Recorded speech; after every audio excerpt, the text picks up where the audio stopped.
The wind pushed fiercely against the flimsy metal sides of a Flagstaff storage building, heavy with the weight of the night, cold and dangerous. Within, Robyn Brown glided silently. Her eyes darted around her shoulder every few seconds. A small flashlight gripped tightly between her teeth cast a thin beam of light across the space, onto a heavy combination locker in the back. Her hair was hidden under a baseball cap, lips moving in a whisper spoken only to herself. "Come on, Caleb, just like you taught me." Her fingers fluttered across the dial, metal groaning beneath them, until at last, click. A jolt of adrenaline mixed with a strange excitement. Her chest heaved sharply. On the inside, the envelopes were neatly stacked, each one tagged in Cody's handwriting.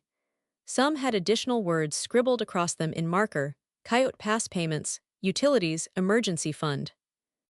She didn't waste a moment. 3 fat bundles went directly into her purse. She grinned, took a photo of the combination, then closed the locker and slipped away into the night, vanishing into Flagstaff's black streets. The following morning, Cody's boots crunched on the gravel around the shed.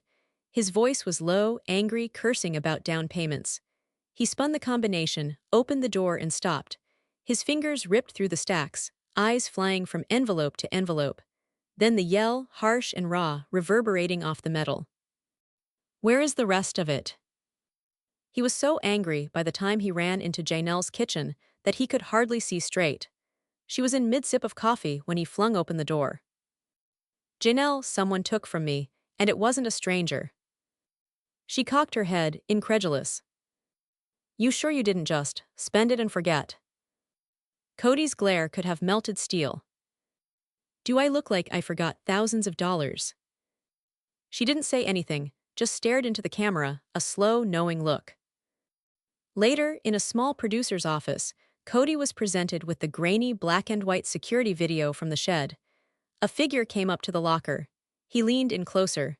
The individual moved toward the camera, just far enough to catch the curve of the jaw, the sweep of the bangs. It was unmistakable, Robyn, baseball cap and all. When the video switched to her interview, she sat rigid, fists held in her lap. "Cody's been preoccupied recently," she had said, her voice shaking. "I've been isolated. I wanted one evening where someone listened to me, showed me that they cared about me. Is that a crime?" Her tear-stained face locked on screen, where she was now bombarded by tabloid headlines of her secret partner and the stolen cash. Then the cell phone videos, Robyn in a dark restaurant, reaching across to a tall man in a leather coat, her hand touching his. He pushed something across the table to her. She looked down, smiling demurely. When Cody confronted her, he dumped the surveillance stills on her coffee table. "You broke into my locker." She trembled, but not from fear, with rage. "You don't understand. You've ignored me for months chasing your real estate deals. He made me feel alive again. By taking my money." The air between them snapped with venom. Cody turned, storming out so hard the door slammed into the wall, a picture frame tumbling to the floor. Later in her own interview, Mary leaned back in her chair, a faint smile on her lips. "Karma's a funny thing," she murmured. "She's been playing victim for years. Now everybody's watching her." The cameras slowed, panning out as they went black, leaving only the hum of a scandal in the making, and the promise that the mystery man would not remain a mystery for long. 2 days later, rumors started. A downtown Flagstaff barista swore she had seen Robyn holding hands with someone who wasn't Cody. A hazy cell phone picture appeared the following morning, his face obscured, but the defining jawline and the faint tattoo just below the sleeve were all it took to fuel gossip. Since that fight, Cody hadn't had a word with Robyn. Strutting in Janelle's living room, phone ringing constantly with TLC execs calls, he grumbled to himself. "They know, fans, the press, it's all over. This isn't embarrassing, it's public shame." Glaring from where she sat at the counter. "Now you know what it's like to be betrayed." While Robyn sat at her dining table, gasping unevenly, phone down, a knock, firm, intentional, rang out in the hallway. She stopped. Opening the door, there stood the man from the restaurant. Caleb. He came in, stripping off his leather jacket. Her face brightened as it hadn't in years. They talked softly, the mic picking up snippets. "I didn't want you pulled into this," she said. "Robyn," he leaned closer, "I'm already in it, I'm not hiding." She held his hand. She told him she took the money because she couldn't stand counting coins just to go out anymore. His expression didn't waver. "You did it for us." The camera zoomed in just before they kissed, cut short by a producer's throat clearing. And like that, the fanbase exploded. "Who is Robyn's mystery man?" was the top search online overnight. Classic Facebook pictures started popping up, Caleb on a motorcycle, a woman's arm around his waist. Not Robyn's. Comments lit up with amateur sleuths, crazy conjectures, and recriminations. Cody sat through it all in stoic silence, fury seething just below the surface. During his one-on-one, he leaned into the camera, words trembling. "She didn't steal my money. She lied to me, to my family, to the world." His fist came down on the armrest. And she did it smiling. When Mary, of all anyone, chose to fan the flames, the tension finally broke. She invited Cody and Robyn to a mediated sit-down at her inn. Cody got there first, jaw clenched, shoulders squared, the room thick with tension. A few minutes later, Robyn entered, with Caleb close behind her. The air vanished. "You brought him here." Cody's voice was low and menacing. Robyn's hands were shaking, but her chin came up. "If you're going to blame me, you might as well do it to his face." Caleb moved closer, unwavering. "I'm not hiding from you, I didn't steal anything. You quit giving it to her, so she stole what she needed to live." The words sliced through the air like a knife. Standing in the corner, Mary took a sip of her tea, smiling smugly, observing the turmoil she had created. Cody pushed his chair back, towering over Caleb. The crew rushed around, one cameraman stumbling over a cable. "This isn't over," Cody growled before he walked out. Robyn's hand on Caleb's, her eyes sparkling. Wind and rain howled outside, shaking the windows.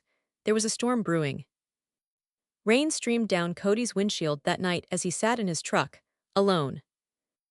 In the dim light of his phone, he scrolled through old numbers, names he'd shunned for years. Finally, he pressed one. "It's Cody," he said into the receiver.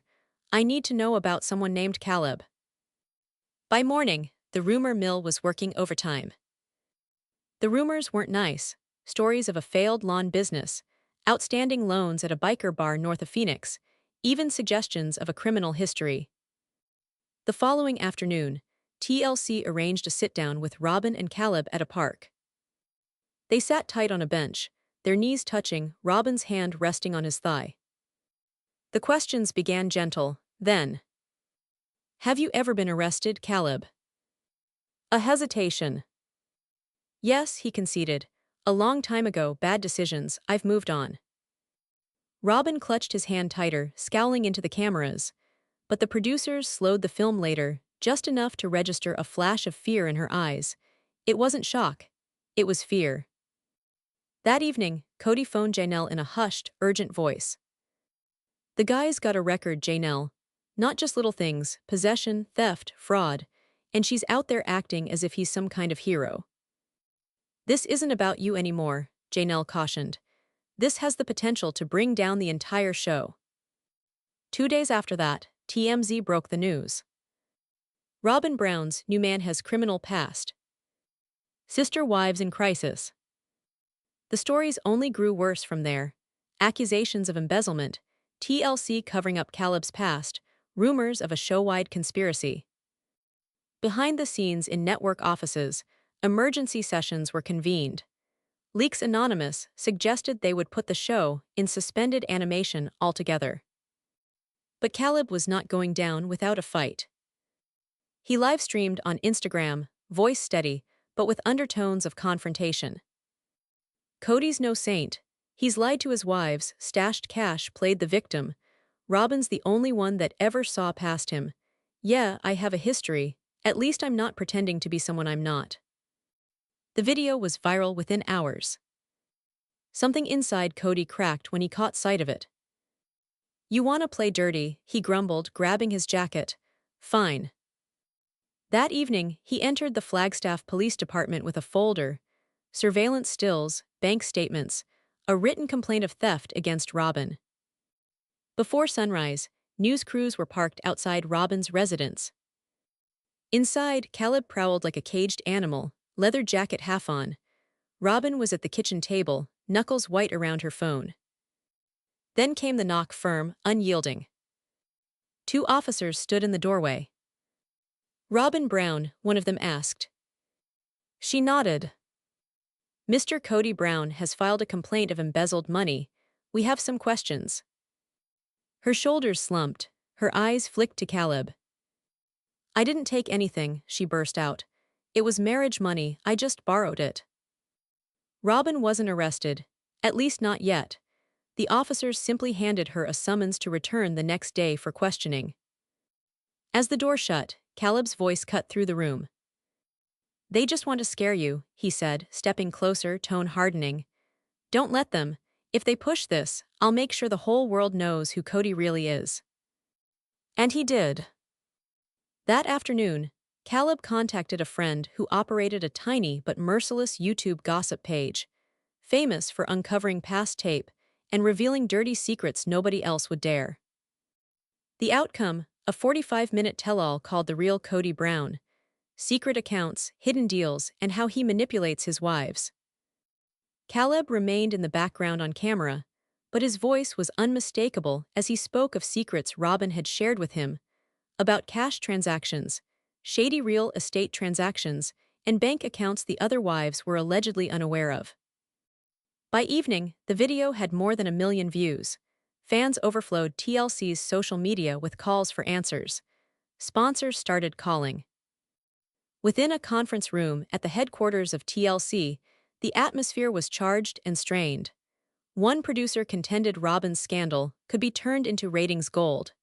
Another countered that retaining her would cost them advertisers. Two folders landed on the table: Season 20, Robyn included, and Season 20, Robyn removed. While Robyn sat at her Flagstaff dining table, her tea untouched before her, smirking slightly at the disaster Caleb had caused, Caleb scrolled through his phone, grinning. "See, that right there, he's freaking out. That's power." But Robyn didn't seem happy. She seemed exhausted. "Caleb, you don't get it. This isn't about Cody anymore. This is my life, my kids, my reputation." That evening, Cody appeared in his own livestream, sitting in a dimly lit room. His voice was low and deliberate. "You're playing with the wrong family, Caleb. I've taken down stronger men without laying a finger on them. And Robyn," he paused, "you've made your choice." The next day, police contacted Caleb, not about Cody's accusations, but about his own. A report claimed he'd sent threatening messages to a TLC producer. The storm wasn't circling anymore. It was overhead. The morning of her police summons, Robyn dressed carefully, soft cardigan, hair curled gently around her face. Caleb frowned from the couch, pulling on his boots. "You look like you're going to a church bake sale." "I'm going to convince them I'm not a criminal," she shot back, voice shaking just beneath the surface. "You should try it sometime." Inside the station, the air had a faint scent of antiseptic and old coffee. The female investigator brought Robyn to a small beige interview room. Above the door, the camera clicked on. The questions were nice at first: how long she and Cody had been married, when she'd last been in the storage shed, if she'd had permission to remove the money. Robyn's responses were even-tempered, practiced. Then the questions changed. "Your husband tells me the money was for property payments. Are you telling me you didn't know what it was for?" "I knew," Robyn admitted, "but it's marital money, it's not his alone." "So you're admitting you took it, knowing it was not for your use?" Her throat constricted. She shot a swift glance at the camera in the corner, as if the world already watched. "I stole it because I had to, because when I ask, no one listens." Outside in the lobby, Caleb sat arms folded, frowning at each passing officer. His phone vibrated, a text from a random number. "Be careful around strangers. Cody isn't kidding." Caleb smiled as he replied, "Neither am I." That afternoon, he uploaded a photo of Cody's truck parked in front of what appeared to be another storage unit. The caption read, "Nice to know where you stash things, old man." The post quickly went viral, and wild speculation ensued. At the TLC offices, sponsor emails flooded in, some threatening to withdraw funding if Caleb's harassment continued. One executive slammed his fist on the table. "That's it, she's had it, not with him on the scene." That night, Robyn received the call. Her producer's voice was soft, as if in apology. Her contract would expire. They'd run with what they had, but she was finished. Robyn gazed at the wall. In the kitchen, Caleb hummed, filling coffee, unaware of what he'd just lost her. "They let me go," she said finally. He looked up, not surprised. "Good, you don't need them, you've got me." But her expression told another story, one of slow, dawning realization. Had she simply traded one controlling man for another? Across town, Cody got the same news. He didn't bother hiding his smile. Caleb, on the other hand, treated the firing like a victory. Sitting at the table, glass of whiskey in hand, he smirked. "You're free from them now, just like with Cody, they were using you." Robyn smiled reluctantly, but her chest constricted. She'd been prepared for anger, perhaps even concern. Caleb, however, was glad. Throughout the following days, his interest altered. He started asking direct questions regarding her money, how much she'd made on previous seasons, if she still had money from Cody, what bank accounts she utilized for TLC fees. She was brushing it off as curiosity at first, but his tone grew sharper with each question. "So, you believe there's more in Cody's other storage locker? What about those old accounts they paid you from?" The inquiries began small, only little jabs into Robyn's pocketbook. "Do you still have the logins, for the TLC accounts?" Caleb would ask with a casual air, like it was no big deal. "You don't owe him anything, Robyn. You should be looking out for number one." But one night, she caught him rummaging through her old file drawer. He didn't even pretend to look guilty, just shrugged. "Seeking some bank information," he said, as if that summed it all up. That evening, Robyn was in bed, staring at the ceiling, the fragments falling into place in her head. The stolen money, the public uproar, the police, the dismissal. All the threads traced back to Caleb. Meanwhile, in another part of town, Cody was having epiphanies of his own. The report from the private investigator had been worse than he'd anticipated. Caleb had a history: women in financial need, trust established, assets depleted, then discarded. In one instance, there had even been threats to prevent her from reporting to the police. Cody didn't exactly keep that secret. In mere hours, Mary and Janelle were aware. Over the phone, Janelle's tone was somber. "She doesn't realize it yet, but when she does, it's going to come at her hard." The payback arrived a week later. Robyn's debit card was refused at the supermarket. At the parking lot, she checked her account on her phone, almost zero. Several big withdrawals, all to an account that she did not know. She marched home. "Caleb, where's my money?" "Keep calm," he replied, not even looking stressed. "I transferred it. It is safe with me." "With you?" "Ours, Robyn. We're a team.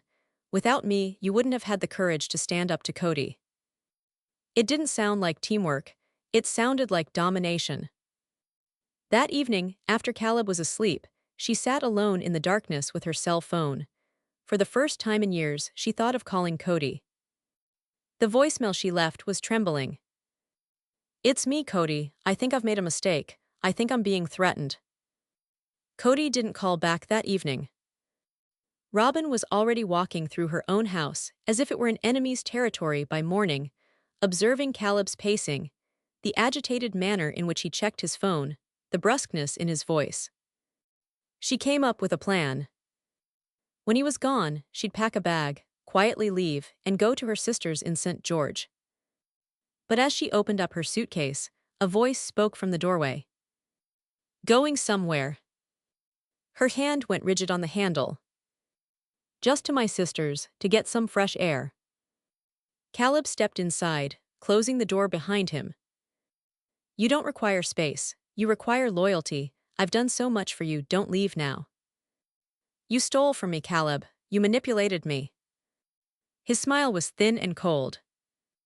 I protected you. Without me, you're just Cody's leftover wife, bawling on reality TV. I gave you a new narrative, and until I tell you differently, you're staying right here. Her phone vibrated downstairs. A message from an unknown number. Meet me at the corner store at noon if you want out. Come alone. The hours dragged. Caleb followed her every step. At noon, she told him she was picking up milk for the kids. After a long look, he nodded. Don't take too long. Her hands trembled as she grabbed her keys and left. At the far end of the grocery store lot, a black SUV waited. The window rolled down. Cody. Get in, he said. We're running out of time. Back at the house, Caleb saw her car disappearing down the street. He clenched his jaw and dialed a number. She's moving, he said. I think she's going to him. The voice on the phone was low, unnerving. Then you know what to do. The ride in Cody's SUV was tense, stifling. Robyn's arms were crossed, her eyes switching between the road ahead and the rearview mirror. You shouldn't have hung around with him, Cody said bluntly. I've heard rumors for months, shady business, folks vanishing, now you. Robyn gazed out the window. You don't know what it's like to be invisible. He made me feel seen, like I existed. I do know, Cody said, his fingers tightened on the wheel. And at the moment, that means keeping you alive. They cut off the highway, onto a twisting, wooded road. The cabin was tiny, barely visible among the trees. Stay inside, Cody instructed. Don't open the door for anyone, I'll figure out what's next. He left her with a burner phone and stepped out. But Caleb was already closing in. His truck tore down the back roads, jaw so tight it ached. Only one possible destination left. He remembered her once mentioning Cody's secret filming spot. His eyes narrowed. He pulled over, dialed again, and in that same cold, quiet voice said. In the dying light of late afternoon, Robyn huddled on the cracked old cottage couch, knees drawn tightly into her chest. Every groan of the floorboards sent her jumping. In the forest outside, everything was unnervingly quiet, as if even the trees were not breathing. Then she heard it, tires crunching on gravel, slow, measured. Her heart was racing as she looked through the blinds. Caleb's truck, the clatter of the front door handle before she could even grab the phone. His voice filtered in, deep and very gentle. Robyn, open up, let's talk, you don't want me to come in. And she knew, if he came in, she'd never get out. Shaking fingers closed around the burner phone. Call Cody, call the police. The phone almost fell from her hand. Caleb's voice was still gentle, but there was a steel base to it. You're complicating this for no reason. Open up and we'll get through this, just me and you. That was how he always drew her back, sweet words covering the blade. Today, she called 911. My ex, she stuttered into the dispatcher, her gaze locked on his shadow cast on the porch.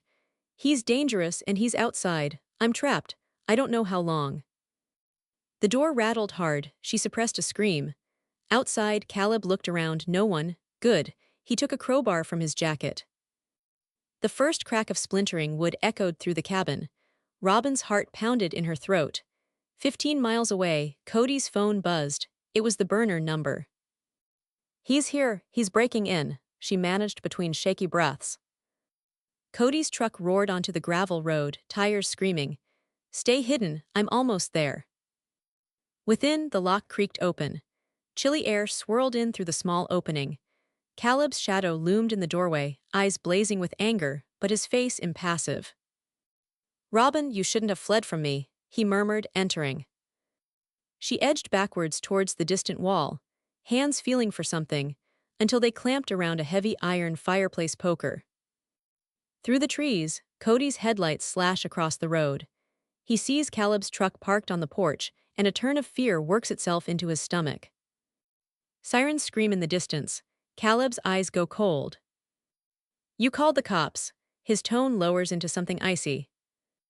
Robyn's fingers tighten, adrenaline spikes, and she swings.